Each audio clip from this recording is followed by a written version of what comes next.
All right, guys, thank you for sticking around with us. Episode number 196. Having technical difficulties with our new program right here. Let's go ahead and pay some bills. Right here, guys, don't forget, Nothing is OB South Texas Golf Podcast, guys, is presented by Maximum Demolition and Dismantling. Make sure you hit up our guy, Lee Ramos, out at MaximumDemo.com. This dude loves the dirty work. All right, Southside born, Southside raised. Make sure you hit him up. This guy loves to do all the things that no other companies will do. He'll dismantle it, he'll put it back together. Make sure you hit him up at 210-507-2227. He's Southside born, Southside raised. Make sure you hit up our guy, Lee Ramos. And don't forget, guys, we are coming live from the Texas Chancla Studios. That's right, he is that lawyer, the TikTok lawyer, Jesse Hernandez, the Texas Chancla. Make sure you hit him up at 210-807-8656. Right now, the dude is living his best life right now. Best golf life, at least right now. He's out there in Ireland right now playing in some of the most beautiful courses. He's been on a bender. I go on different benders. He goes on golf benders. Make sure you check him out, guys, for all your legal needs. And don't forget, guys, we got Four Bros Tour, guys. Four Bros Tour, our guys out there. Four Bros Tour. Never golf alone again, guys. If you don't have a home, Four Bros Tour has a home for you. All type of games. King of the par threes, net, gross. We take zero fees, guys. Zero fees. Everything that we do it for our members, guys. So make sure you hit up our guys out at Four Bros Tour. Never golf alone again. They have Elite Series coming up. First three courses on that Elite Series is at Comanche Trace. That's right. If you've never played out at Comanche Trace, guys, it's a great time to be part of Four Bros Tour. They use the Unknown Golf app, live scoring, update your handicaps, has a GPS on there as well, guys. You can't beat it. Playing Alsatian, La Cantera, and they kick things off for that Elite Series out at Comanche Trace, man. 3 championship nines. Big ups to our guy, general manager Bobby White out there. $90. Green fee, plus tax, all right? $90. Green fee, cart fee, range balls. You can't beat it. Comanche Trace out there in Kerrville, Texas. All right, guys. So with no further ado right now, let's bring my guy out here, Roger Flores, man. All right. Roger's been involved in the golf game, or he's been part of the golf scene for 40-something years. Raj, how are you doing tonight, my man? I'm doing good. Thanks for having me. Thank you, bro, for working with the technical difficulties. Man, I have a great intro. I got my pops on there. I got my dad on there talking about the podcast. And I don't know, man. I've been doing it. I'm on a new operating system, so thank you for working with it, brother. No, man, it sounded great. He's awesome, man. I mean, you don't understand. We were working on that for like 10 times, and I was laughing like every single time, bro. Yeah, nice. So Raj, avid golfer, you know what? You've passed that down. You passed that down to your son. Passed that down to your kids. You're instructor right now. Kids on course. You know what? You are part of the council, the city council that brought in Alamo City Golf Trail to manage the municipal courts. Tell us just a little bit about your background and, man, get into your golf journey, my brother. Well, so you know, I grew up in the restaurant business. My father and my grandfather operated restaurants here in San Antonio. Our family started back in 1924 with the first restaurant called Casa Blanca. And so, you know, I was just around it all the time. And so being around a service industry was really, really cool to kind of understand how to communicate with folks, which I will tell you helps in teaching anything, you know, knowing how to communicate. But my dad loved golf. And so he used to take me, I guess, probably when I was around 3 or 4 years old. He used to take me to San Pedro. It's still there. Back then, the building wasn't, you know, as nice as it was, or wasn't as modern. And so my mom just used to kind of like pack up my sister and take a blanket out there, and she'd bring some stuff to eat. And my dad and I would hit balls right there in front of her. And it was pretty cool. And so, I mean, I got introduced very, very young, and I loved it. And I continue to be in love with it, you know, to this day. When I think I started to really love and find a passion for the game was probably more when I was in my teens, and I started playing a lot with buddies, played a lot in college, but it really got solidified when my son started playing, my oldest son. He was, I think, about 8 years old, and I took him out to a tournament. I was actually on city council at the time. Took him out to a tournament that I had been invited to by some folks. If you're on city council, you get invited to a lot of stuff, and so I I'm took him sure out. you get a lot of scrambles, right? You gotta get invited a lot of scrambles, a lot of Yeah, where you're shaking babies and kissing hands, right? exactly.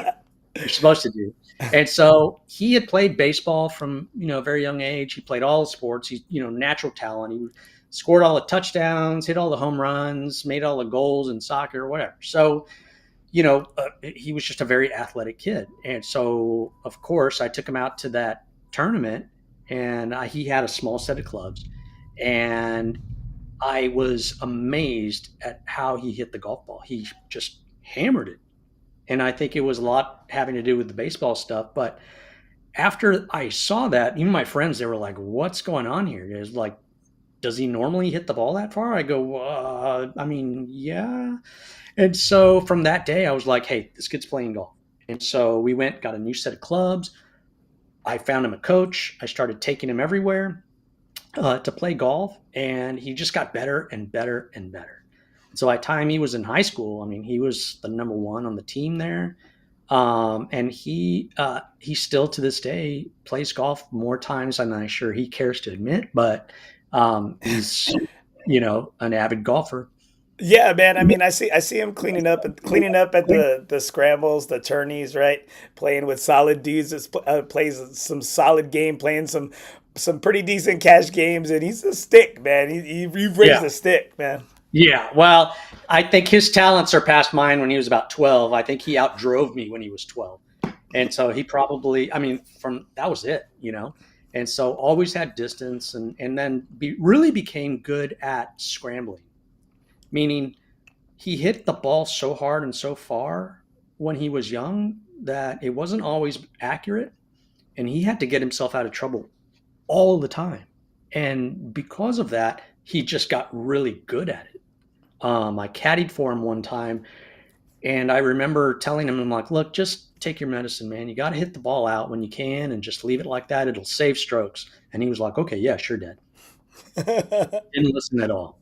And so, I mean, like off the first tee, he hammered one behind a tree, and the green was, I mean, I thought it was unapproachable. And I just kind of went like, don't. And he just kind of looked at me like, don't worry, I got this. So, And so I don't mean to cut you off. no, How do you raise a teen golfer? I try to do that with my daughters, and how is that? How is it? Because I do. You know what? I say little Raj, even though he's bigger than you. You know what? I see Roger out there. You know, like I said, I see him around the course, see him at the tourneys all the time. How do you raise a lifetime golfer? that's a great question. And it's something I really, I feel, I mean, I have a lot of opinions about it. To this day, I mean, being a coach of, coaching a lot of kids, get to see parents' involvement also. And, golf parents aren't always, their ways of doing things aren't always conducive to producing results, especially on the golf course. There is a situation where, and you have to have an understanding that the mental aspect of the game is vital. And what do you think can happen if the kid is thinking about the parent's opinion and approval? It can ruin an entire round, even though your kid is a scratch golfer. And so, from the very beginning, I used to caddy, and I caddied for my son a lot. He recently caddied for me once, and it was the first time. It was really cool. But I caddied for him all the time. And the first couple of times I did it, I was that dad. I was like, told you to hit the seven, should have. Or, I'm like, hey, I told you not to do that, man. Should have just punched it out and just got, make it to the green and putt out. Told you, I would roll my eyes. I would get upset. You're supposed to keep your arm straight or whatever. Just random stuff like that. You're And bringing back memories right there, bro. yeah, Bringing back memories. and it always pissed him off. And looking back, it didn't take me very long to figure out that I was not doing him a favor. I was not helping him, and I was certainly not helping him be a better golfer. And so it took really some reflection, some looking inward to figure out that a caddy did not need to be dictatorial. Your caddy needed to be a teammate. Your caddy needed to be able to help in every aspect, whether it's reading greens, choosing clubs, or just keeping their mental state in a positive position. And you cannot do any of those things and have the kid, you know, um, you cannot do any of those things and have the kid produce the results that you expect from being, that person. And so I started caddying in a way that was more like a teammate. And I started caddying in a way that I felt, I wanted him to know that this was a team deal, that he wasn't doing this all by himself. He didn't have the weight of the world on his shoulders alone in regards to the decisions that he made on the course. His name was the one on the scorecard, and that was it. And so he's the one that was going to take, the responsibility of that course. But I didn't want him to feel like there was any sort of, this was all him.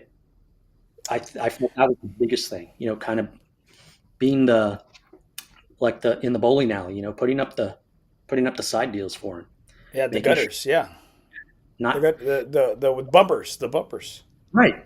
No criticism, no discussion about swing or any of that stuff that you might have, told him once or twice before. You were just in the game. You were moving shot to shot, and he was going to need help to, forget any bad shot and be cheered on for the great shots and bring his spirits up. That's the best way to golf when you're happy. And see, and I agree, right? I mean, we talk about this a lot on the show. Is how you want to how you play, right? And I think I'm sure in your line of work and that customer service side, being on council, playing a lot, you learn a lot about somebody from their golf game. Do Right. they use the foot wedge? Are they do they get mad? Do they break clubs? Are they tossing clubs? Are they no? That's a gimme. I gave myself a gimme. You know what? They got a 7 and they put down. Oh, hey, par, right? Yep. And Yep. you learn a lot about somebody right here. I got a comment right here. Let me see if I can bring it right there. Tony Castillo, pinche sandbagger. What's up, Roger? Hey, Tony, how are you doing, man? I hadn't seen you in a long time. I hope you're still playing.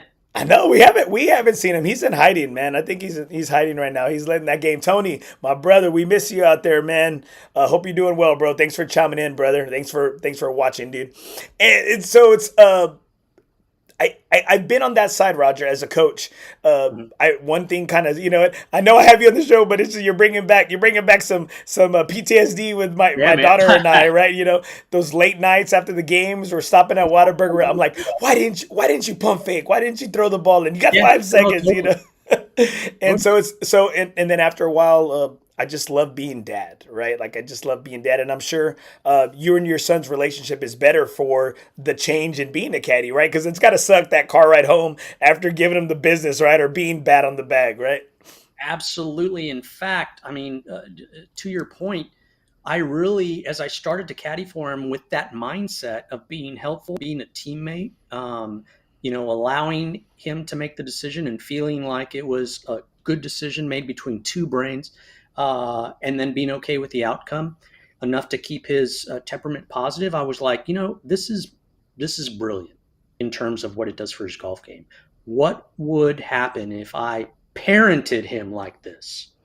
What would happen if I took that mindset, that caddy mindset, and parented like that? Meaning being a teammate, being there to answer his questions.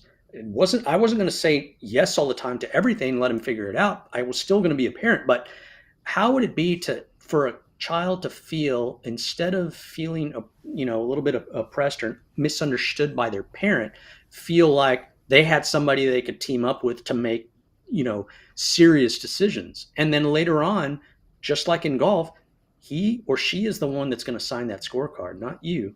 And so they take that responsibility for the decisions. But I think we underestimate how important and how hard and stressful it is for a child to actually make a decision. they are constantly questioning themselves, whether it's doing something, in the house or whether it's in a sport or on the golf course. They are not as sure as you think they are about what they're doing.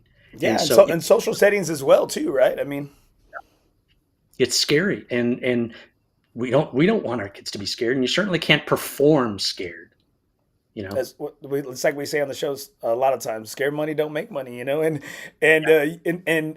love that, man. I'm like, you know what? I wish I had this show like 20 years ago before I had my daughter, Roger, so you could give me that parenting advice and say, Yeah, babe, we're gonna change things up. Like it's like we're gonna take it different right there. But yeah, but you bring up a great point right there in how it's doing it together, but ultimately at the end of the day they're the ones that, hey, are you going to call a penalty on yourself? You're the one hmm that has to live with the decisions. And I think something that we deal with as coaching younger kids, and I think from seeing you, and that's where I always see it. Where do I always run into you? On the course at the tournaments, right? The yeah, kids yeah, tournaments, not our tournaments, right? yeah, yeah, Not our rounds. And I think that's the biggest thing is that we try to teach the kids is that, hey man, you're not playing against those guys, you're playing against yourself. and absolutely. and you It's you're the one that has the answer for your actions. absolutely, and it's the beauty of the game of golf. Not only I think everybody understands the metaphor of golf and life being very very similar. You have a shot, you got to forget about it. You make mistakes, you got to move on and try your best every time you play to succeed and get a number that you feel proud of. And the fact that I think the beauty of golf itself is that this is a game no one can perfect. Nobody. It is unperfectible. And so you are constantly challenged to do your best, no matter how long you've been golfing or how good a golfer or bad a golfer you are. You're not going to be perfect. And so you got to be okay with that and move forward and do your best and try to go low, man. We're chasing it though, right? We're Right. chasing it. We're Yeah. always I mean, chasing it. in baseball, they have a perfect game, right? What is a perfect game in golf? Like, what is a perfect score? Like Well, I guess 18? what I mean, what, 60, right? Or, I mean, I guess like what getting or I don't know. You're right. I mean, you're right. It's like, it's like I went 2 under, Yeah. but I could have gone 3 under, or Right. I Two could have under, gone 4 under. 5 under, 10 under, is the lowest round ever shot by anybody perfect? I mean, I would argue it's not. I would argue, I'm sure even in that 52 or whatever it was, they made a mistake here and there somewhere. So, I think that's for me what's really allowed me to enjoy the game. It's constantly challenging. I challenge myself. I enjoy watching my students challenge themselves. Um, and again, it's just understanding what can happen on a golf course and applying it to your daily life. I think is very helpful in terms of just dealing with the stresses of everyday life. And I'm in total agreement there, right? A lot of times people say it's good for kids to play chess because they're teaching them, mental Right. strategies and breaking things down and thinking moves ahead and all these different, different strategies, right? And I think golf is the same. It's the same way. I love it as being a football coach, man. I was like, I'm coming on horse and stuff like that, you know what? And then when it's golf season in the springtime, I get to chill. I'm not yelling. I'm being coach. You're so cool in the spring, and I was like, guys, because it's an easy game. Because like I'm not doing much, and I'm not doing much, and it gets me to be in a little bit more relaxed state. Now, how was that golf? I know you said going back to San Pedro and back in those days. Man, times changed, dude. San Pedro looks a lot different now than it did back in the day. Way different. And every time I go, I mean, it's crowded. One thing I think, that for me personally, COVID kind of changed my perspective on a whole lot. I mean, that's an understatement. I'm sure changed it for a lot of. Hardcore, yeah. Oh, But for me, some things happened during COVID that were blessings to my life. So, for instance, we've been in the restaurant business all our lives, my family and I. And so in 2015, we decided to sell the restaurants and just lease all the space out. So we just became landlords, and we were, doing maintenance and managing our properties. And then 2019, COVID hit, and everything went just, you know, at the bottom. And so we found ourselves, struggling a little bit. There was no income into the business because all our tenants had gone bankrupt. Oh Um, man. and so, you know, there was nothing we could do, nothing we could do. And so so I started, doing something that I felt could make me, kind of bring me out of the sadness, and that was golf. And so I started playing golf all the time. It was one of the things you could do. It was one of the things you could do. Yeah. And you could do that with around people, but you didn't need to get close. You could prepay. You didn't have to touch anything. It was just that was what was happening. So I started to play a lot of golf. And when I started playing, my swing kind of came back because I was working at the restaurant for a long time. And then all of a sudden my swing was good. I was hitting, I was You're having some back in the really, game. You're back in the game. yeah, I was like, and I was doing it so much that it was all coming back. And so what ended up happening was playing Brack, which I love. This guy that I didn't know kind of said, "Hey, wow, you hit some really good shots. Do you give lessons?" And I said, "Well, I've coached, a golf team for middle school and high school, but I haven't given lessons." He goes, "Well, would you give me lessons?" I said, I guess I'm happy to help. Yeah, absolutely." He goes, "Well, how much do you charge?" And I said, "Well, I don't. I haven't. I don't know." Everything. Do you have a website? Yeah, all that stuff. And I had told him, I'm like, "No, I haven't given lessons." He's like, "Okay, well, how much do you charge?" I was, I was like, "I haven't given lessons." So, he wants the instruction, and they want it now, or right, that we want it now. yeah. And so I, from the restaurant business, told him, I said, "Why don't you do this? I'll go and meet you. I'll help you out, whatever you want, and you just kind of give me a tip. How does that sound?" He goes, "Sounds good. I'll meet you over there, whatever time."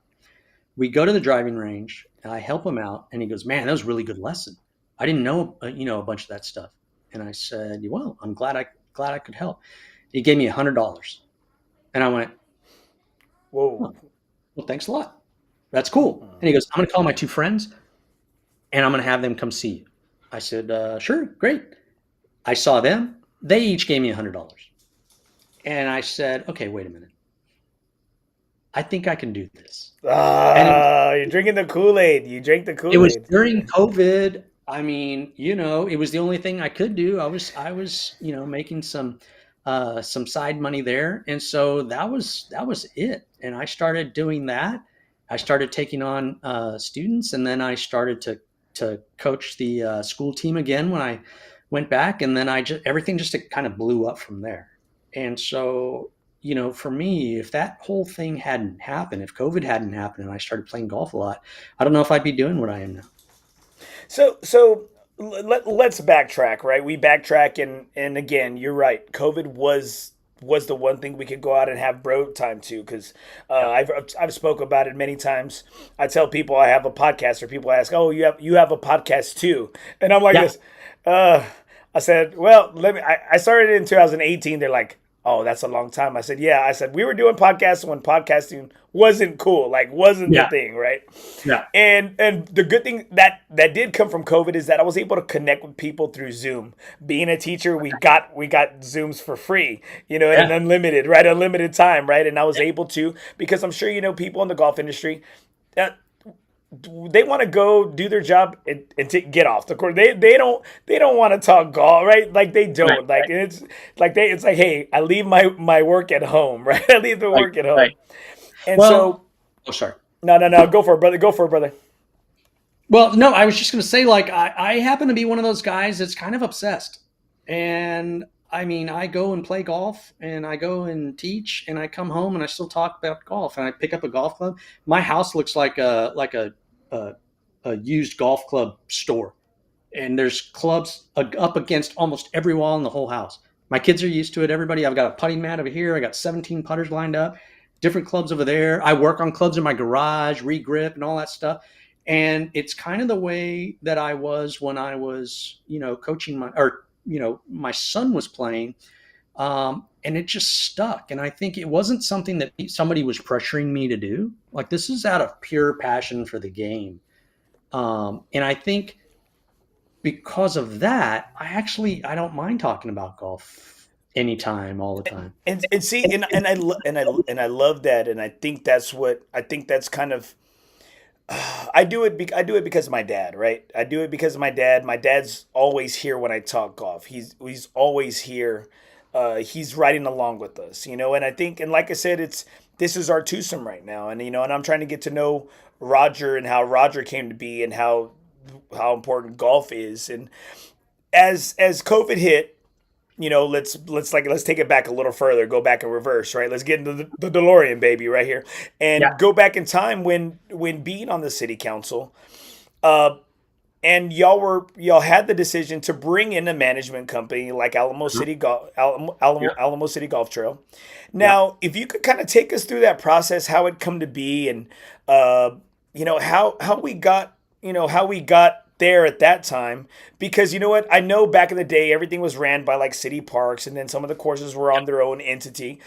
Yeah. And you know what? I'm not here to bash anybody, but you know what? You said it yourself when you talk about San Pedro. Man, the place is packed. Yeah, it's a beast. It's a monster right now. And but you know what? I do think there. You know what? As I want to hear your response on how we got there, uh, I do think that there's some love being lost out there. I mean, and it's just maybe because I'm not just a golf bro that just Hmm. was a COVID golfer, you know, like that, you know, like a surfer. I mean, I'm like a golf, like golf is in my soul, you Yeah. Yeah. know, and it was born in it. It was grained. It was beaten into me. Like being a Catholic, my grandmother beat Catholicism into me, you know, had Yeah. Virgen de Guadalupe, Virgin Mary's all over the Yeah. place. Like, no, like, no, Santa Nino, no, you got to pray to this guy, right? You know what I mean? And Yeah. Yeah. so, Yeah. how did we get there as a city?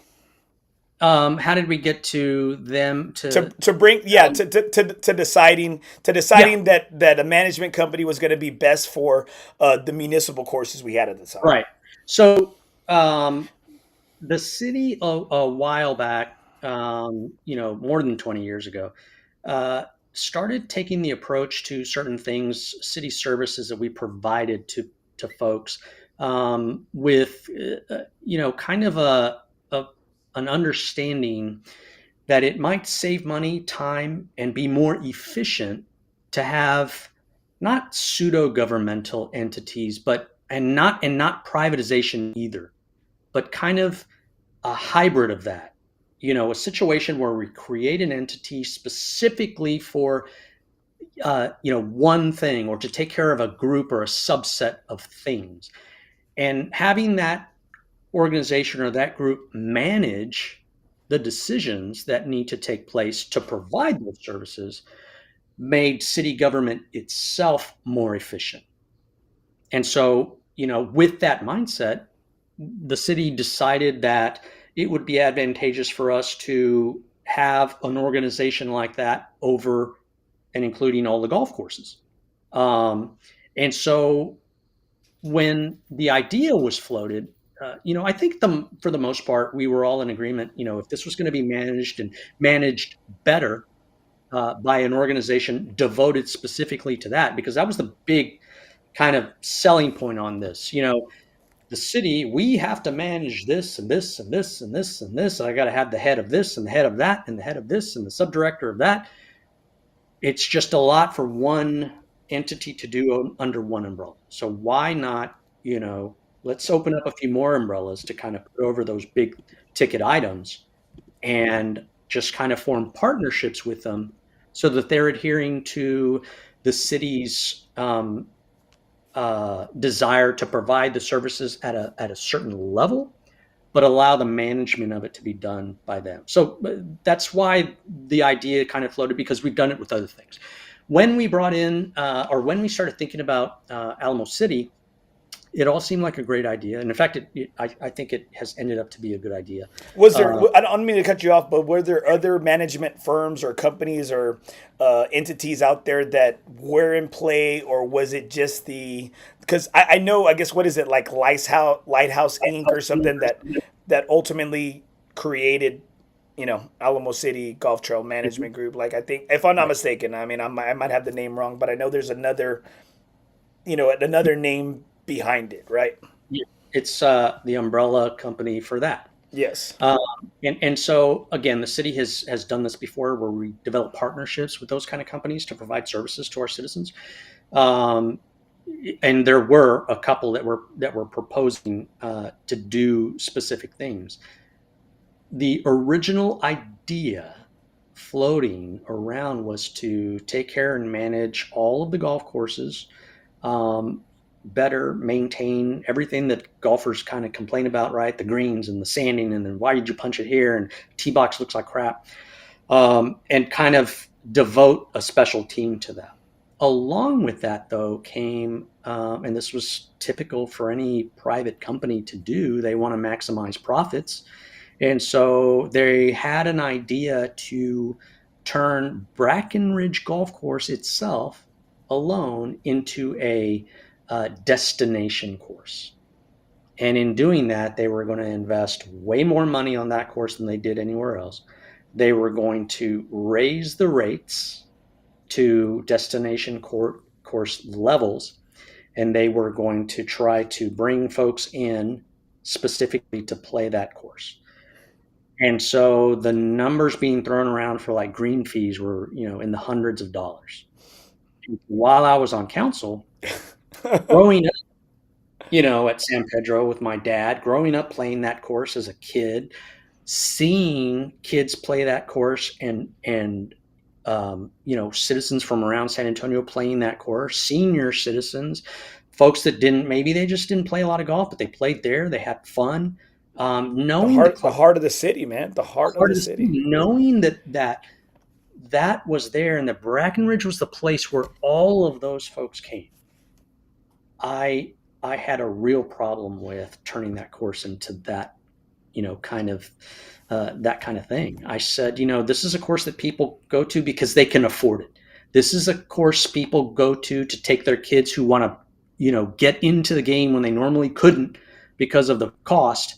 They can do it here because it costs a lot less to play around a golf here for kids and seniors than it does anybody else. And so I fought for that very, very hard, and there was some rough spots in that negotiation to have that done, but ultimately I got them to ensure that the rates for specific folks were going to be, um, you know, uh, enough to actually continue to have access to those folks that needed it. And so they tried initially to kind of have a hybrid of that, like, well, we'll offer seniors this and kids this, and then this age that. And if you're at a school here and if you have that, it was so many categories that they wanted to create so that they could still have some elite cost or green fee that they perceivably could make some money. What they didn't, I think, understand is that that course could make money already because it was a course that everybody loves in San Antonio. And if you think and have to choose one course you would want to play, it's probably going to be that one. And so I was, very happy that I was able to convince the organization, and during the management negotiations and the partnership negotiations, to maintain accessibility for that course specifically. If I hadn't done that, it probably would have been, they would have turned it into a TPC type environment, which, in itself is not a bad thing. But given the history of the course, it's just the wrong course to do it to. Well, okay, so you say that these were thoughts and ideas and proposals that your fellow council members had, right? And I remember maybe the previous regime when maybe your dad was on council, right? And that's something that we spoke about off air. Yeah. Was J.W. Marriott, as some people on the council didn't want to bring that. Didn't want that to happen, right? It's even more detailed than that. So originally, I don't know if you remember when the PGA wanted to bring the course here. It was under the umbrella of the PGA, and To make it a PGA course, right? make it a PGA course. And so they bought the property. They felt they offered all kinds of things in terms of what they felt they were going to need to protect the aquifer, because that was really truly the big issue. Was this was going to be over some parts of the Eau Rouge aquifer. They didn't want pesticides and the kind of things they use to maintain golf courses filtering into our drinking water, which it's appropriate to feel that way, absolutely. But the two sides were so just, so far apart in what they needed and what they wanted that they just never came to an agreement. And so that actual project almost completely died. And then the players, the TPC came in and said, we're going to give another shot. We're going to try to make this work. We're going to become partners with the Marriott, and we're going to create something here. I think it was Miller Properties, I think, right? So it's kind of like, when people say JW Marriott, it's like, you're really not talking about the course, right? They have a partnership in regards to the property, right? Correct. And that's under the TPC. Rod, I don't mean to cut you off, but like this is stuff that's so interesting to me, and that people like you never hear about. You never hear this stuff. You don't hear this stuff. Like, and I remember, I think it was when it was who was our mayor? Was it Julian or Joaquin was our mayor? Castro. Julian. Okay, and I remember he was one of the ones that was against it. He was against it. He was against it as a council person. Yes. And then, was because he fought for the first round with the PGA, he maintained a little bit of that in the commitment to the aquifer, and that was no problem, because what ended up happening is the TPC agreed to things that the PGA was not going to agree to. For instance, they had to spend a lot more money on that course to create a layer that could protect the aquifer, but at the same time be enough to have the a course on top of it, and be able to use pesticides and insecticides and certain kinds of fertilizer and things like that. And so like I said, it was a legitimate issue, but they came up with a plan, and other courses have done this before, where they created this. I don't even remember exactly what it was, but it's like a mat that's not biodegradable, but it's organic enough to be able to sit and create separation. And then there's a level of clay that they put on top of that. And I mean, it was a state-of-the-art project for that kind of thing, to prevent anything from going down into the ground. This was top tier technology kind of doing that. And so now almost every new course does it. And so I think because of that, because they understood how important it was, they did spend the extra money, and it was a lot of, the millions of dollars just to create that. And I think it has allowed us, I think, to kind of take that next level of the next kind of tier in regards to being a destination place for golf. Because one of the things when I did start the podcast in 2018 was to prove that San Antonio is a place for destination golf. And like you said, in regards to Brack, I see a bunch of people get their buddies trips, and I hear them, we came in to play the oldest public course in Texas, and I'm like, I hear that, and I'm like, yes, this is what I want. Yeah. So whenever Brack is in crap shape, I get pissed off. The Texas Golf Hall of Fame is there. That's the physical side of the Texas Golf Hall of Fame. An A.W. Tillinghast original in the heart of the city. We cannot. This course must be protected at all costs. Absolutely. And I think the courses that have sentimental value to me, and they mean a little bit more, is when I play with my dad and my uncles, and they're telling me, and my dad's like, I remember when it wasn't over there. There was a hole over there on the other side before 281. Yeah. 280, and you can see it as you pass by that exit. You can see I drove by it a week ago. Yeah, I drove by it. You can see the mound, right? I took my daughter to see it, and I said, "You see what that is? It's a mound." It's a mound. Yeah, green.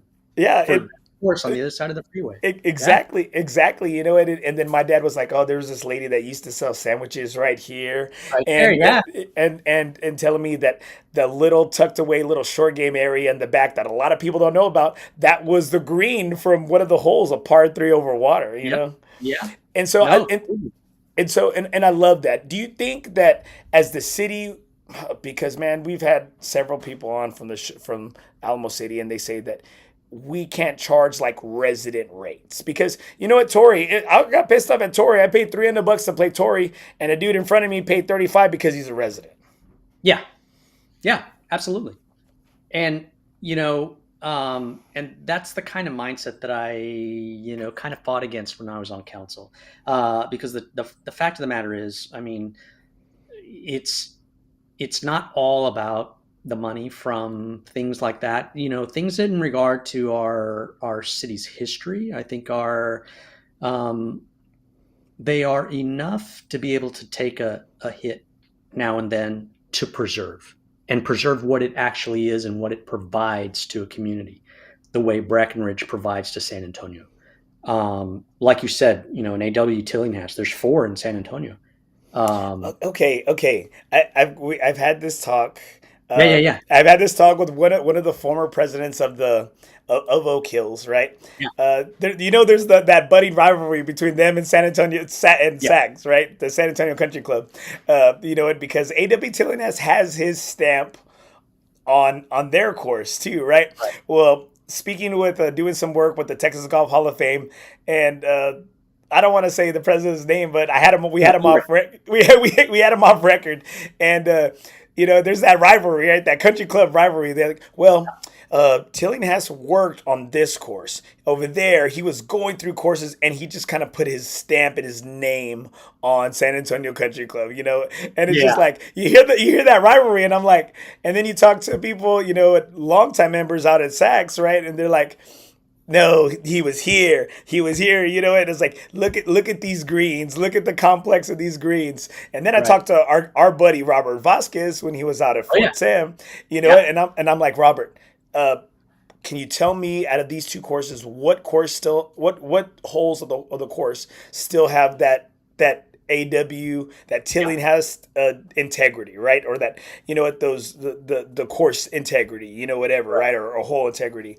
And he's like, you tell me, and I'm like, bro, you got 36 holes out there, bro. Stop. You know what I mean? Like stop, Well, right? so the 18 holes are the original 18 Tillinghast are split now 9 and 9 between the two courses. Yeah. And yeah, Um, and so as getting into doing some stuff at Oak Hills, it was their 100th year celebration. I yeah. took a deep dive into golf architecture. Nice. I got to play several years back with Chet Williams, who is the course designer for the Covey, #1 golf Yeah. course in Texas. Yeah. He redid Corpus Christi Country Club, Yeah. and we got to play nine. Or he was hurt, but he was just floating around with us. Great Mhm. dude. Yeah. He loves the South American Latina flair, Latina like. And I said, Uh, Chet, we'll get along anytime, right? yeah. And so I appreciate the golf architecture lore, right? Yeah. And why things are that way, and why Trip Davis, when he redid Oak Hills to get it back in the what was it, the men's club of Oak Hills, or right, or the Yeah. right, something like that, that they brought it back, that it was important to bring it back to the way it was, right? Right. Well, the cool thing that I did or found in my kind of a little bit of research about Tillinghast courses is they all share something, and it would be probably helpful to folks playing the courses, because it's and a lot of courses have situations like this, but in every one of those courses they were designed around a low point. And so there is a low point on all those courses where that sentiment, that idea that everything kind of moves towards something. And Oh so yeah. you have to be able to find it and know where it is to understand how to play the course and the greens, and kind of how it moves from left to right. So I thought that was awesome. It, it, Uh, and I love it, and you appreciate it, right? And I think, and I got to play with Trip Davis too out at Ridgewood Country Club in Waco, and Nice. he redid that one too, right? And we're talking about Oak Hills, and I'm just like, these architects, some people, like some golf people who are in the golf industries, they might be good pros, they might not be good teachers, they might be good great tournament directors, right? Well, I Yeah. said these golf architectures that I played with, I was like, man, there's some golf, like golfaholics, they're junkies, dude. Like they just like, they want to play, like they're players, right? That Yeah. they love the game too, and they're out there playing, Absolutely. what is it, like they're playing those at roadblocks, or whatever, Minecraft, they love making this stuff. Yeah. My son is a member over there. He applied, applied very young, and I think he was able to The get in. 40 under 40, or the 40 before 40? Yeah, whatever it was called, but I mean, that's been one of the really amazing things in his life. I mean, he's very proud of being a member there, and so there's a lot of members there that he played with while playing high school Oh, that's and college. badass. And so, like the Meisner brothers, they're on the tour, and he play. I mean, we see them. He sees them all the time. Plays with them. Plays with Abraham Ansed. Plays with. Answer, yeah. You see Uh, Bobby Diaz out there? Yeah, Bobby Diaz. Yeah. he played. He used to travel with Will Zalatoris when they were all playing together. I mean, all the buddies that he was. The people that traveled then, they all played college golf, and now you see some of the names on the tour and stuff like that. So, I mean, he really loves being, in that environment, and he plays. I don't know, like 4 times a week, maybe. He just had a Oh baby, so man. maybe not. But Hey, hey, why are you putting this stuff out on the air? Why sorry. you Hey, he's gonna go like, Dad, shut up. Are- so tell us, right? So like I said, I'm getting side texts from people, knowing that you were on the council when the trail was hired, right? What are Yeah. your thoughts in regards to then when y'all brought them on and to where we are today? Man, you're gonna put me on the spot. I don't know if I have to go off. Um, Nothing I is never had. OP. I have to remind people, nothing is OP. Yeah, uh, I I have to. I don't. I rarely say bad things about organizations and people, but the things that I keep up on Facebook, social with things and how people feel about our courses here. And I will tell you, I don't disagree with a lot of the issues that people bring up. Um, I think that they perhaps have chosen some people that were not as experienced as they might need to be to get the courses from where they were to what we would expect or we've come to expect. I think when they first started with all the courses, I mean, they all kind of maintained, they were in very, very good shape. And so not a lot of people had problems when they first, started and they first came on. That has not stayed the same, I think. And I think a lot of people would agree. Uh, and so because of things that have happened, like let's say for instance at almost, the number two green, right? What was wrong with that one for the entire time anybody's ever known? The grass wouldn't grow. The big giant tree. What was it? Nobody figured out exactly what it was that had this green not being able to be there. So they went in, the renovation kind of went in and they made it curvy. They They took redid that one hole first. They did that one hole first. Yeah, and I'm sure they spent a lot of money. And then, I mean, if you go today, I mean, did So they right, fix it? you hear the rumor. Oh hell no! You hear the rumors. It's built on an Indian burial ground, like an Indian burial ground or Something, man. something. Like there's a pot of gold in there, and the minerals are dissolving. They don't allow they're poisoning the ground. It Uh, and so like you hear that, and I think that's the thing that it breaks my heart, because Roger, I'm a native of Corpus Christi, right? yeah, So we played Riverside this past week, And that course is so nostalgic, right? You see the Tower of Americas from several different viewpoints there. The rivers running through it. You smell the leña burning, the mesquite burning. You hear the gunshots. You see the stray dogs. Like you're in San Antonio, baby, right Yeah. when you're there. Yeah. Uh, and we get to hole five, and I always remember my 5 and 6, my dad and uncles pushing me over the fence to bring back a 6 pack of Miller Lite. And I said, who in their right minds is selling a 10-year-old kid a 6 pack of Miller Lights, Yeah. right? And so I'm like, and I always tell that story because I said this is the stuff I remember. I don't remember getting out there and putting on the greens or hitting ball. No, I remember my dad and uncles pushing me over the damn fence to go grab some beers at Riverside, right? Yeah. And I think we all have like those nostalgic moments. You said it in the first 5 minutes of the show. Hitting golf balls with your dad at San Pedro.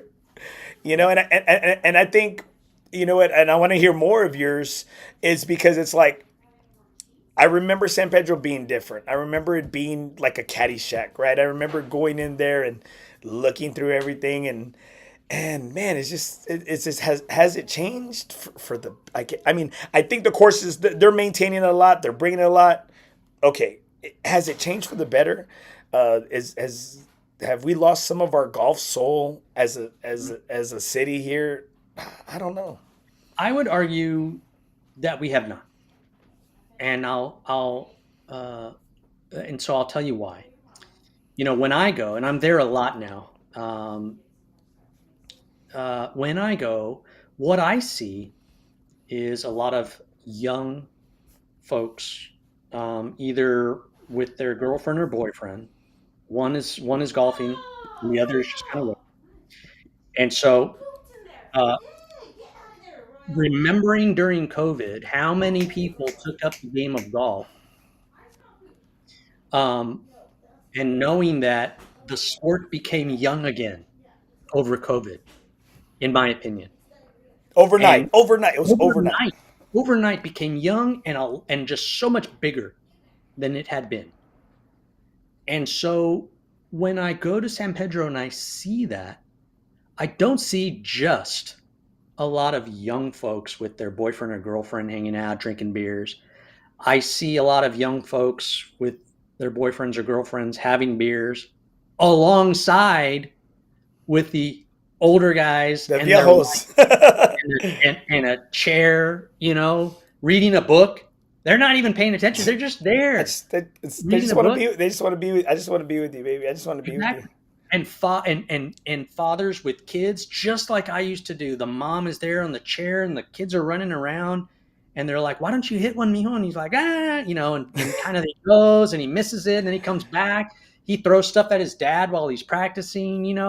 That's all still there. It's that you don't see all of it because it's mixed in with all the younger folks that have taken up this beautiful game, and I think that's all a good thing. And you know golf itself, its history, I mean, it has had some elitist type things going on right in the past, and so the mindset of this being a sport for a particular segment or demographic of the country, I think I think a small part of it is still there, which Oh no, no, it is, you're right there, spot on. but that doesn't mean it's not exclusionary the way it traditionally, or it kind of had been. And so because of that, San Pedro is actually a place where like Brack, to me, anybody can go and hit balls. Anybody, no matter how good or bad, you go out and you play that par three at night. Everybody goes with their friends, or you That's take so your, badass. Night golf it's is so badass.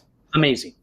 And so, there's not a lot of people there that, if you're not dressed right, if you're not wearing the right thing, or if you're doing something that's, against etiquette or anything like that. Man, everything's easy and casual there. You go out, you wear a t-shirt, you have fun, you play golf, you hit some golf balls. And I remember that's, kind of the way it was. Maybe not as wholesome as we might have thought, back in the day, but I think it's a very unique and special place still to this day. Oh, definite. I think it looks a lot different. You don't see the viejos just out there with shag balls anymore because they got to share the Right. space. They got to share the Yeah, space now, right? They got to share the yeah, space, for and sure. their putting green is now changed to an 18-hole mini little golf course, mini golf course, Right. you know, Yeah. and centrally located. I think it's well man. I think it's probably the best property out of the Alamo City Golf Trail that's managed. General Manager Javier Garcia and Yeah. his crew. He's an F&B guy from the Hyatt. You know what I mean, Yeah. Marriott. And so, hey, he knows you know customer service. And when For you've sure. been in the service industry, you recognize great customer service, right? Absolutely. He told me he had to learn the golf game as he went along, and I said, wow, what if more managers did that? Started out on that F&B side, that hospitality side, learning that customer service, and then maybe learning the trade or the craft of the product, right? Or Yeah. the place, right?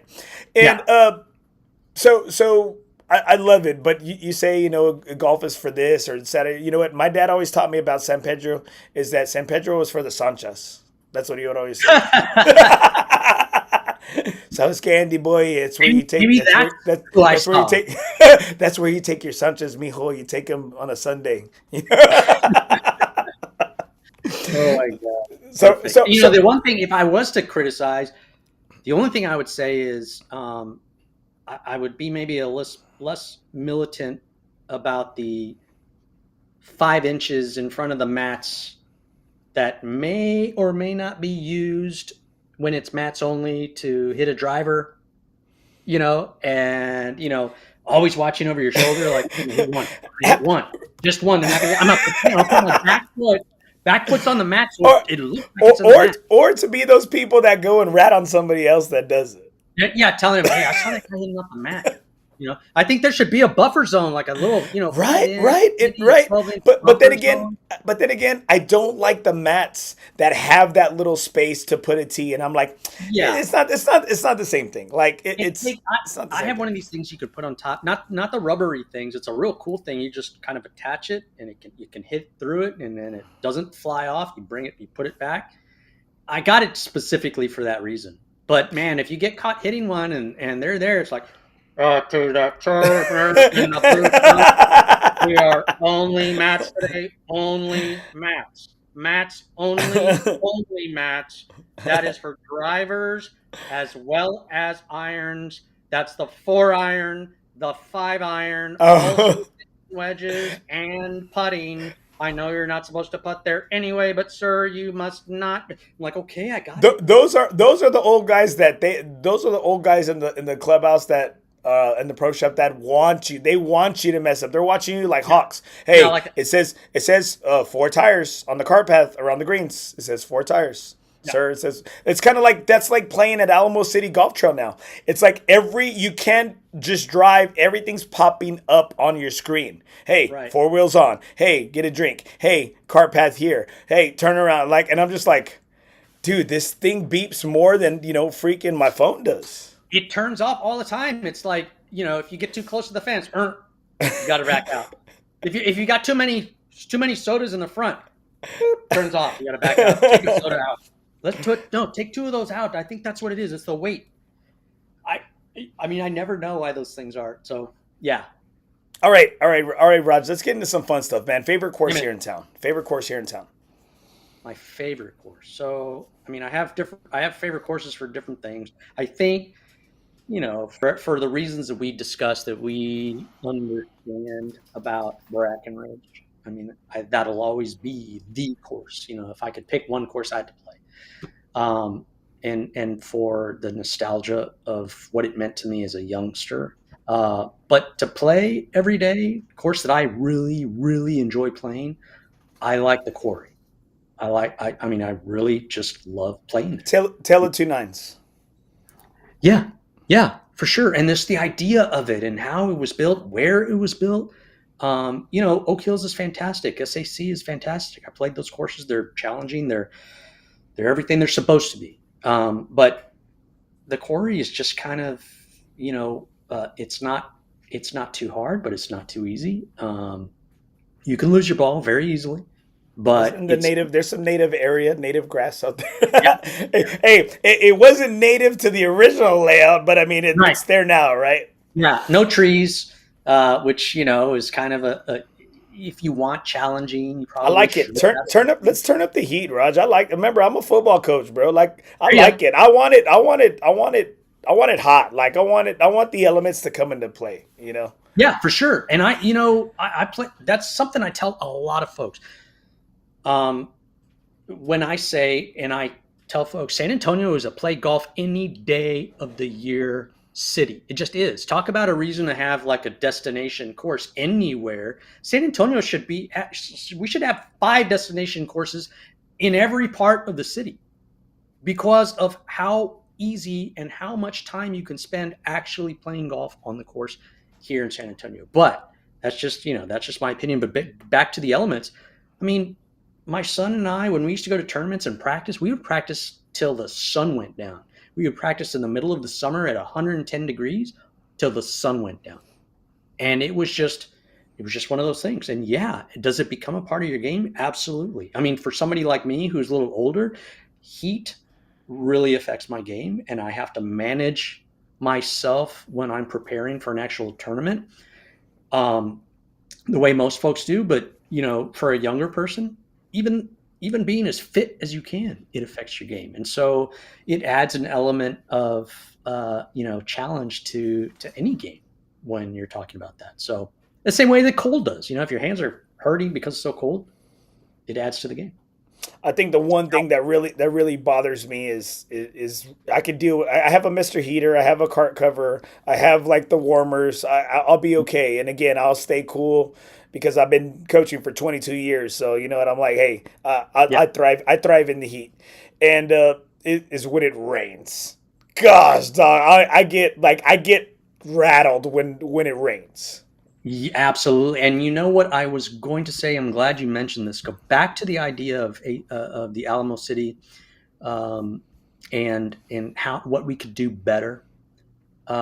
If you do happen to play Oak Hills or San Antonio Country Club or TPC, what you do notice, or maybe you don't notice, but as you think about it, you're like, oh yeah, those courses drain Mm. fantastically. And if there's any pooling water, it is gone in a matter of, minutes to hours after it stops raining. That's how you maintain a proper golf course, because it's not just about the fertilizer and the grass and the way you set it up and the shade and the trees and all that. If that course doesn't drain, you're going to have issues. And you're going to have issues taking care of the course, because guess what? Courses can have too much water. If you have too much water on a green, it can do the same thing as no water. And if that Amen. doesn't, Amen. yeah. Yep. So I, anyway, no, if no, there's no, anything no, that no, you no, can no, do, no, no. drain it. Hey, stay on the soapbox, brother. Stay on the soapbox. And so we talk about that, and we talk about courses and the setup. Are you impressed with Cedar Creek? Oh, well, so I'm going to be super honest here. I have not played it You since it haven't fixed. played it. Oh my Um, gosh. I played it right before, um, and it takes getting used to just in the first place with everything. I mean, the ones that have the greens going up the sides of the hills like that, it's kind I- of I'm not gonna say that they changed a lot. I'm not gonna say that. I'm not gonna say they changed a lot. Just like Riverside, just like almost when they redid it. I'm not gonna say they changed a lot. And I understand, and I'm sure you do from a landlord side, is that taking care of facilities is that you have old infrastructure, and I mhm. get that, right? The drainage, right? And Cedar does apparently drain really well now, right? Because there was some irrigation and issues they had going on up there. That I'm really happy about. But my biggest thing is it's like you have people like praising Olympia Hills on their greens. And I said, Uh-huh. good, praise them. I said, praise them after they screwed them up. I was like, okay, you know what? Hey, Riverside's greens are in great. They are in great shape. Jesse, Kristen, and their new super Nick are doing a great job to bring those greens back.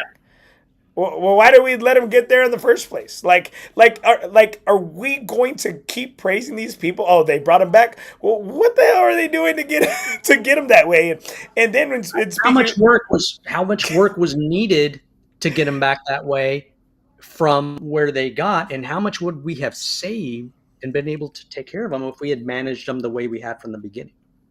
You know, that's what I'm saying. I'm like, but we have to pat these people on the back, and I'm like this, and I'm like, I said, you know what? Was it call a spade a spade? Call a spade a spade, and that's what I say, and that's my tough critique of Alamo City. Do I love the great conditions? Do I love the options? Yes. You know what? Do I hate how there's tiers of being military, retired, veteran? No, I hate that. We're Military City, USA. You know what? My dad can't wait. My dad can't wait till Veterans Day. He's hitting up Applebee's. He's hitting up Chili's. He's hitting up Texas Roadhouse. He's like, Sabes Candy boy, I got my to-go bag, dude. My doggy bag. Sabes Candy doggy bag, boy. You know what? Yeah. And I love that. And we need to take care of those guys. We need to take care of those dudes. And I think from somebody, because I went to their town hall meeting several years ago, and he had somebody very similar to you that was kind of in on the committees, in on the talks, in on the meetings, right, in on the notes, to hear how we got to where we are. And I'm hopeful that we're able to continue, because you know what? I don't want to lose any more courses. Mm-hmm. I hate that Pecan's not here. I hate that Republic's gone. I hate that Wood Lake's no longer here. Woodcliff. Yeah, you know what I mean. It's like I don't want to hear any other course go. Yeah, Pecan Valley and Republic, that was a tragedy. Especially Pecan Valley. I don't know how. I mean, we really couldn't do anything about it because it was private property, and it gets sold. I know, because everybody was crying about telling begging Alamo City, go save it. The city save it, and you're like you said, it's private. It was private property. Y'all had no say in it.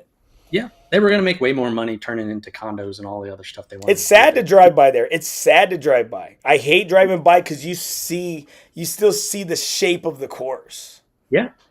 And, these courses, I mean, they all have history. That one in particular has golf history.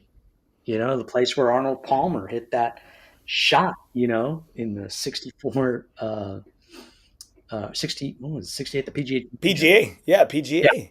And they said that plaque is still out there. And I'm like, how are you going to leave that plaque out there? I'm surprised somebody hadn't gone and stolen it. That's what I said. And I think one of the things I would love to do is, because I could never afford to play there growing up. I could never afford to play there. I said, man, I'd go in there. My little ass would go in there with some waivers, right? Some waiters, and get in there and just kind of walk the course and just see, because you could see the course, just like we could see that mound of that tee box off of 281 to Brack. And you know it. And I love that. I love that, man. I love that stuff. My son used to play there, to practice there for high school, and we were there all the time, and it was amazing, And I'd walk with him, and I had another friend of mine that's a huge golfer, golf fan, knows a lot about the game, knows a lot about the history of the game, and he would tell me, and would point to things. See that tree over there? That's where. See this over here? That's where this happened over here, and Arnold Palmer and that. And it was so cool to go. And there's lots of courses that have certain kinds of histories like that. For instance, Riverside. There's a tree. Did you know about the tree in the back? I think it's on 11 or 12. There's a big giant tree right behind one of the greens where the bathroom is. Mm-hmm. So that tree is where Santa Ana had an encampment. And he... the story is, I can't, I've looked it up, tried to look it up, but there was some folks, some messengers that they had sent out from the Alamo to try to get out and get some messages out. They caught him and they hung him in that tree. Santa Ana. Dude, and I love stuff like that, because I used to be a history teacher, and I think if you don't realize what San Antonio is, and I used to take the kids to the missions, to a field trip on the missions, not the Alamo, but missions, San Juan, and it's like, you guys, you do not understand. Like, this is history right here. I said the cathedral. I said that's where the Mexicans. That's where Santa Ana That's where the army was. That's where Yeah. the army's base, the Mexican army's his base was, and its Yeah. history. And that's why Brack, the ghost of golf, live at Brack. I They know. live at I Brack. know. The I square know. greens, the square Yeah. greens. Yeah. Tilling ha- I used to that when I first started playing there again, but I used to play when the back nine was the other way the around. other way around. Yeah, like 10. The tee box for 10 was where the gazebo is, teed off there, and the green was where the tee box. Yeah. Yeah, on 17, that was 10. Green was where 17 tee box is, and so then you went all the way around. You were talking earlier about that green in the back, the practice chipping green in the back over there. That used to be I think it was the finishing hole for the back. Like that was 9 or I think that was 18 coming in. See, Because it was and on. that and that's like you said on the low points in regards to like a Tillinghast, like tendency, right? Well, there you Mhm. go. Tillinghast has a lot of 18-hole par three finishes, right? Par three finishes, and I think like that's a little bit tougher than finishing on a 4 or 5. Totally. I mean, like Oak Hill's the two. It's on both sides, right? Yeah, 9. ninth, I think ninth's a little tougher depending on pin placement. You get in that front bunker, you're screwed. Like I mean, And then if the pin is behind the bunker, yeah, tucked. that's a tough one over to the left. I think they're both challenging. I mean, that course itself really is, it's challenging. I like the snack station. I just go for the snack station. They're like, sir, do you want anything? No, I'm fine. As I'm stuffing myself with peanut butter and jelly and the hot cacahuates and everything, Put it on Mr. Underhill's tab. George Underhill. That's what I do. Do you have a number when I go get my stuff? Do you have a number? Yeah, Mr. Underhill. I'm guessing Mr. Underhill. Hey, Fletch, baby, Fletch. All right, Roger. Let's finish out. So we got so we got your favorite courses. What's your lowest score? My lowest score ever. I shot even par at Brackenridge. Ah, man, you're just a Bracken Alamo City Golf Trail lover. Like you're just. I love it. I think that's why I love it so much because that's where I shot my lowest score. I've never broken par. I'd love to say I did. You're ready though. You got to stay ready. You got to stay ready. I don't know if it's doable at this present point, but I think I will shoot under par before I stop playing golf. Ever. There you go. That's exactly what I want to hear. All right. The only thing my son calling me every day, and he's like, I go, hey, how'd you play today? He's like, I had a couple of bogeys and missed this. I had a sand shot. I go, oh, what'd you shoot? 69. What? And I go, all right, you can be upset with that, I guess. But. So you got it in you. I got some great comments, right? Because I have this show streaming to several different places, right? And I can't bring it all on, right? I got a great comment right here. Michael Osman. Understanding that the ACGT manages the trail courses around the city, but that the city overall is responsible for the courses, where should public express their concerns with some of the things that have been going on with the courses citywide? Is it ACGT leadership or is it with the city council? Great question. So perhaps both. The city does have a committee where members from each district have a representative. It's like it's a commission for taking care of the golf courses and decisions made particularly about the golf courses. That's a good place to start. When you talk to the city or city council folks, send a message to your city council member and say, hey, I'd like this information to get to your delegate on the golf commission, and see if we can get it heard and talked about, and see if you can do something. See, and I think that's the thing. With this gentleman, Michael Osman, which is a good buddy of mine, he did fill out, the proper form and try to go through the direct channels. Well, you know what? That email goes directly to Andrew Peterson. Yeah. Or I directly think who it goes to. If it goes to Homer, Homer sent it right to Andrew. Hey, I'm not dealing with this. You deal with this. And I I give Andrew some credit, but then I mean I give him I guess is a C. A C is still passing grade, right? So I guess so is a D, right? So is a D, right? So you know what? I'll give him a C minus in regards to trying to make things right or make some strong clarifications. I mean, let's be honest. In the realm of politics these days, and the thing that these folks are tasked with, somebody calling and saying, "I just wanted to let you know that the greens at Willow Springs are just not up to par." No pun intended. The sand traps are made full of mud. There's mud in the middle of the fairways because the drainage isn't right. And I'd really like to see somebody do something about that. Maybe it can be discussed, with the commission, or perhaps, sent up as a discussion to some of the city council members. The only thing that will probably typically be seen is golf courses, complaints about golf courses. Okay, how relevant is that to the overall problems that we're dealing with the city, and with immediate things like roads having potholes and not being able to be traversed, or the safety in particular areas of the city, the fact that it might flood in one area because the drainage is not good, or garbage collection is nowhere near what it needs to be.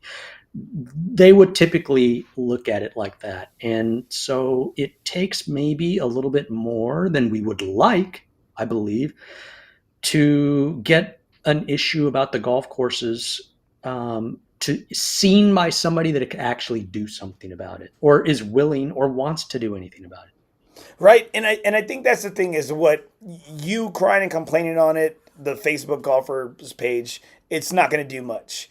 Right. Emailing your local representative could potentially, right? I mean, could potentially do more, maybe get something done, right? Another question I had right here, and people are scaredy cats, so they're side texting me over here. That's all right. No, Why is it that Mission Del Lago, being on the south side, has different rates than Almost does? Is it because of the demographic? Are we trying to keep it lower for the people that live in that area? Are we trying to keep it at a certain level and not bring it up to par with the other facilities? So is Mission Del Lago cheaper? It's a little cheaper. Yes, it's I cheaper. haven't played Mission in a couple of years. You're part of the problem, Roger. See, you're part of the problem. I know. Absolutely. I love Mission. It's a great course, but for making decisions in terms of location, it could be far from some folks that actually play a lot of golf. So a little bit demographics, but I don't know if you remember. My guess would be that people assume that you're potentially able to get shot, and that is not from some criminal activity. Remember, there's a gun range. I think it's on what is that? Hole is it hole 12 or hole? I think it might actually be the front.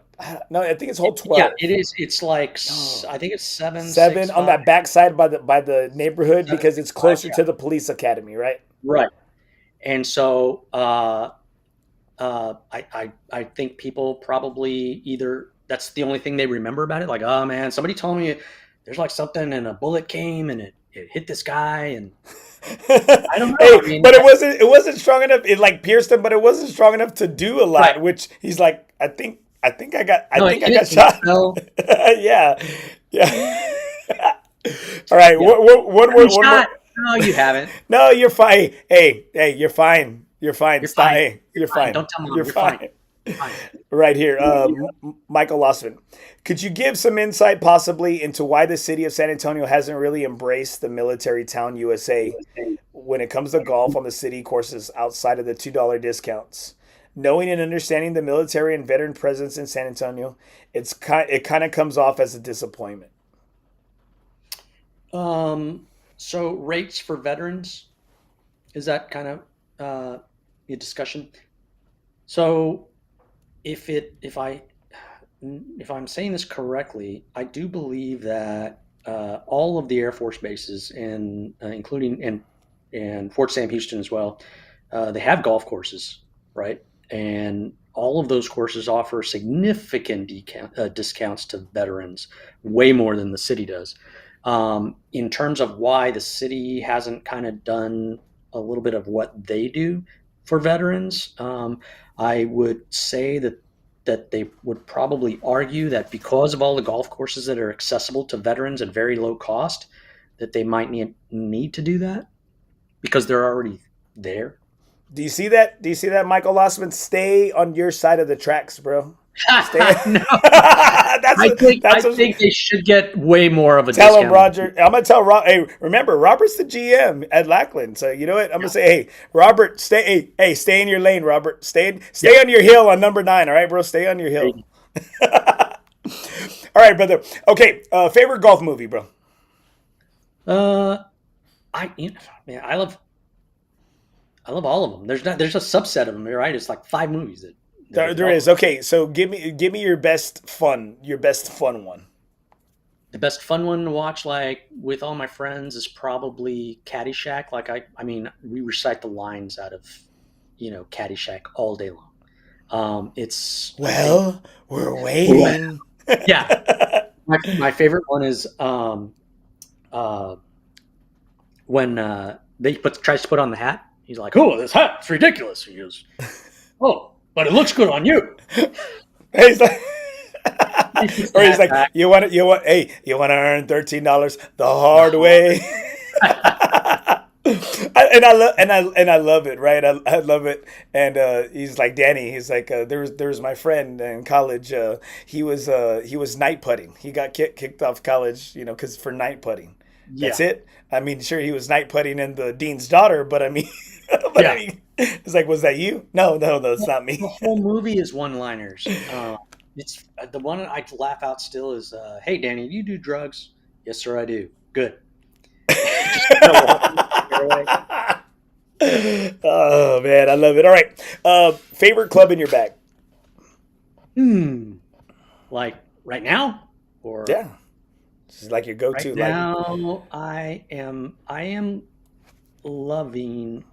Well, so let me just say I'm loving my putter, and for this particular reason, I just switched to a. It's oh, not a broomstick, and it's not a belly putter. you're anchoring. I can already tell you're anchoring. I'm not anchoring. You're I'm not anchoring. anchoring. But I took a. So my son plays with a broomstick. And I've got a lot of folks that like the style. The idea of the pendulum idea.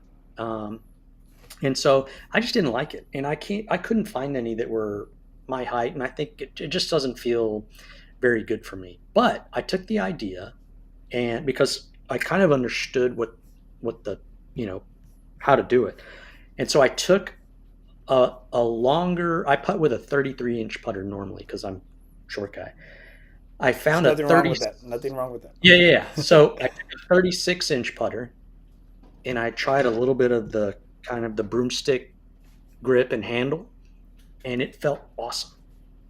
And it was all below around stomach height, and I could control it a lot better. I can hit it a little more straight, and so it's kind of a hybrid putter grip with just an extra long putter. And so I use my hands are kind of like Happy Gilmore, the hockey, like the Hey, hockey. they re-released it coming out. Odyssey came out with a new one. And Yeah, I think it's all about comfort right there. And thank you. You know what? I didn't pay Roger to talk about this, but hey, he brought it up. So right here, I'm going to put it right there. Guys, don't forget to join us, Happy Gilmore 2 screening out at Golf oh Club yeah, of Texas, July 26th out there. We got 9 holes out of Golf Club of Texas. Movie time, 9 holes out at 6 p.m.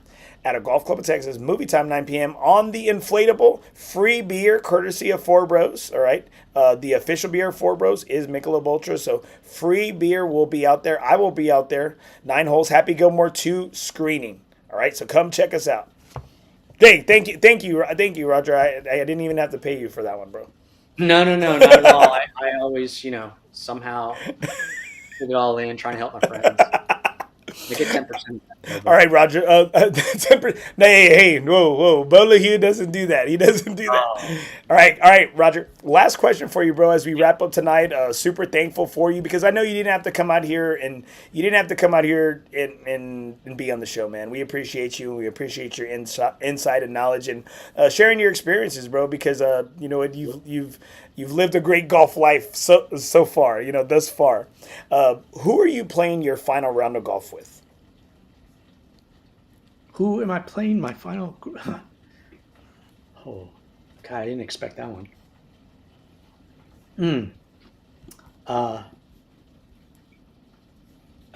My dad. Yeah, that's the first thing that came to my mind. He's not alive anymore, but I think that's who I'd want to play my final one with. Sorry. Nah, bro. It's beautiful, brother. That's beautiful, brother. Guys, that's Roger Flores, former councilman, former landlord, former restaurateur, golfer, golf coach. Raj, man, thank you for your insight, brother, and your honesty, and that's why a lot of people appreciate the relationships they have with you, brother. And I'm sure that's why your kids trust you, your students trust you, and hey, brother, I appreciate you being on the show, man. I appreciate that much. I appreciate that very much. It was awesome. So much fun. I'm sorry that last one you caught me.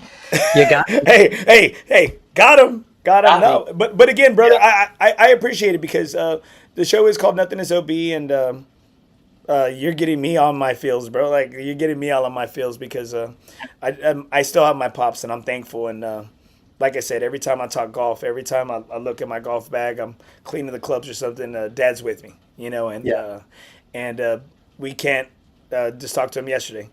First thing he said, "Hey, Andy boy, how are you hitting them, dude?" And I'm like, and I said, "Hey, like, you know what? So every day's a blessing with him, and I appreciate your honesty, bro, and your vulnerability on the show, man. It means a lot to me, brother." Golf has given me so much, and you know, anything I can do within the game to help somebody as much as it's helped me, or do something for somebody that is as much as it's done for me. I mean, I've been blessed to be able to do this for a living, and I wouldn't change anything. I wouldn't change any of it. Oh, Roger. Hey, guys, that's Roger Flores. Roger, thank you so much, brother. I so appreciate you. See you on the course, man. Have a good night, brother. Hopefully soon. All right, brother. Good night. I appreciate Roger's time. Damn, he hit me all in my feels right here. Guys, I got a special shout out as we close the show right here. I don't know. I played a video last time. I'm on a new operating system. Thank you so much for those of you that tuned in, stayed in, had comments. I'm sorry I couldn't bring them up because it's on the other side. Excuse me, on another profile, you know, my personal profile. But shout out and happy birthday to one of my good brothers. We haven't known each other a long time, but as soon as we got to know each other, we became good friends and brothers for life.